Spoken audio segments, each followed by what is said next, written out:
था वैसे ख्याल। पश्चिम बंगाल में एक बार फिर मानवता को शर्मसार करने वाली घटना घटी है। मैं इस समय बिल्कुल भूटान के बॉर्डर जयगांव में उपस्थित हूँ, अलीपुरद्वार जिले में।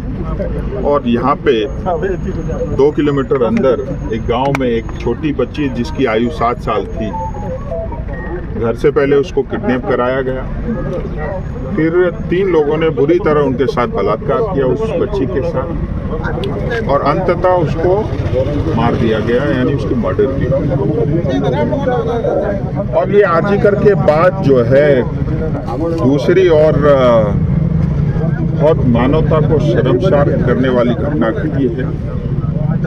और ममता दीदी के राज में, उनकी लीडरशिप में, उनकी नेतृत्व में आए दिन रोज पश्चिम बंगाल में हमारी माँ बेटियाँ, हमारी बहनों के ऊपर इसी तरह की जो है अन्याय और अत्याचार और घटना घट रही है।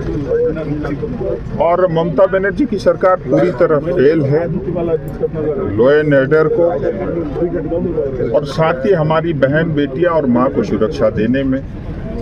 और मुझे आश्चर्य तब होता है, हालांकि मेरा व्यक्तिगत कोई दुश्मनी पुलिस वालों से नहीं है, लेकिन इतनी बड़ी घटना घटी, विधायक, सांसद, इवन इस गांव के हमारे जो पंचायत के मेंबर है, वो उस पीड़ित परिवार से नहीं मिल पा रहे हैं, उनको सांत्वना नहीं दे सकते, और बीच सड़क में हमको इस तरह से रोका गया। ये दिखाती है कि पुलिस और प्रशासन कितनी संवेदनशील हीन है। और जैसा मैंने कहा, मेरा व्यक्तिगत किसी पुलिस प्रशासन से नहीं है, लेकिन ये अमूमन पूरे पश्चिम बंगाल में इसी प्रकार की जो है दृष्टि देखने में आती है, जो बहुत ही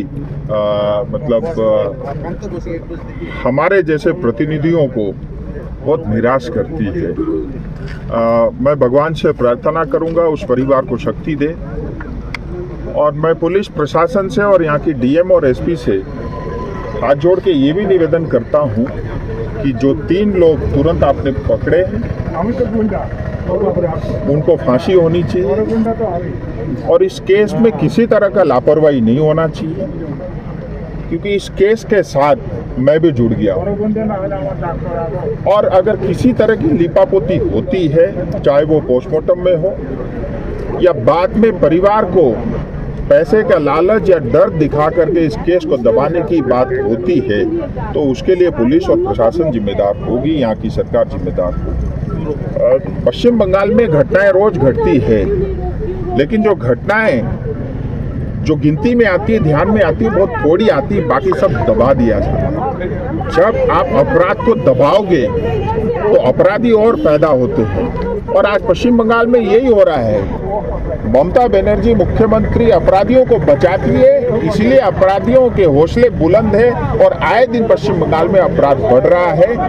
ये मुझे लगता नहीं कि मुख्यमंत्री के इस कार्यकाल में, उनके शासन में ये घटनाएं रुकेंगी, इसकी संभावना बहुत थोड़ी है। आज के दिन आपने की जाबेन से बात हो रहा था प्रशासन के साथ, एडिशनल एसपी के साथ, क्या बातें हुई, क्या कह रहे थे? देखिए, मेरी बहुत सारी व्यक्तिगत बात हुई, मैं सार्वजनिक नहीं करूंगा, क्योंकि अब ये केस जो है ऑलरेडी एफआईआर हो चुका है और ये केस आगे बढ़ रहा है। लेकिन उनसे मैंने डिटेल में ये पूछताछ की कि ये कब की घटना है, कौन इसमें इन्वॉल्व है, और पुलिस ने अपनी ओर से जो काम करना चाहिए था वो किया नहीं किया।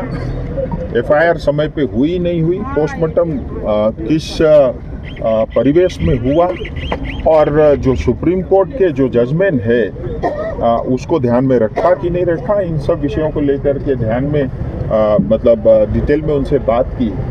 और मैं यही कहूँगा, अभी जैसा मुझे पुलिस ने बताया, जहाँ तक मुझे लग रहा है वो अपने कार्रवाई कर रहे हैं, लेकिन होता यही कि बाद में पॉलिटिकल प्रेशर आता है, इस केस को दबा दिया जाता है, फिर एक और अपराध और अपराधी पैदा होता है। वो इस केस में नहीं होना चाहिए।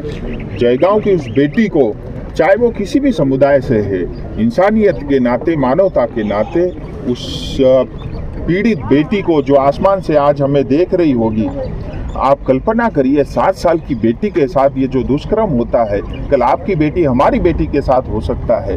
तो क्या हम मतलब चुपचाप बैठे रहेंगे?